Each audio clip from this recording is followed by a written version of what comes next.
Bakit daw kailangan pang i-flex? Need daw ba talaga na merong ganito na photo op? Para daw kasing pinagyayabang nyo yung tulong na binibigay niyo sa mga kababayan natin.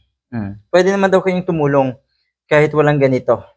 Dahil ang totoo niyan, nalalaman naman yan ng mga tinutulungan niyo. Kasi parang gusto niyo ipaalam daw sa buong mundo na kayo ay tumutulong. Naku, parang hindi maganda yan.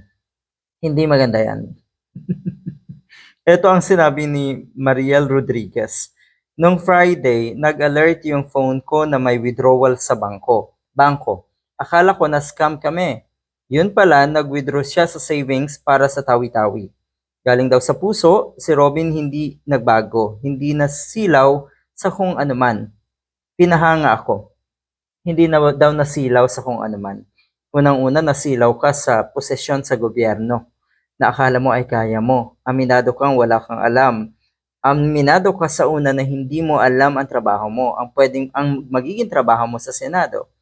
Pero, sinunggaban mo. Doon pa lang nasilaw ka na. Sa mga material na bagay, talaga lang, hindi kayo nasisilaw.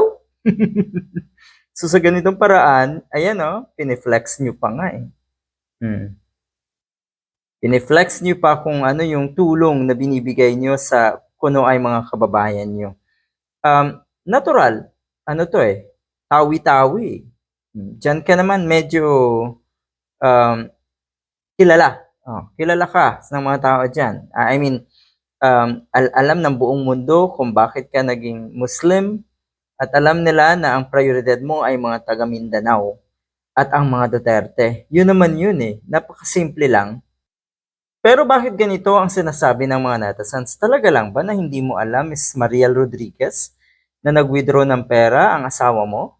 Baka naman daw ito ay drama lang kasi napaka-imposible yung mga ganitong klaseng kadramahan. Hindi daw ito totoo na hindi mo alam. Alam mo ito, plano nyo na i-post din at ipagyabang na kayo ay tumulong. Huwag daw tayong magyabang habang tayo ay tumutulong dahil ulitin ko alam naman nila yan. Alam ng mga tinutulungan mo.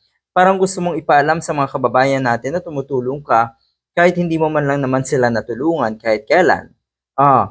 Dinisclose mo pa daw itong ang financial assistance. Mukhang yan ay isa sa hindi nagustuhan ng mga kababayan natin. At sasabihin na naman ng mga diehard na etong si Mr. Padilla ay tumutulong at ang hindi ay yung mga taong hindi nagpo-post.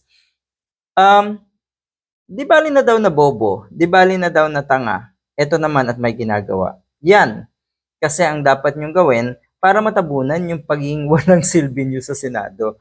Nakakaya.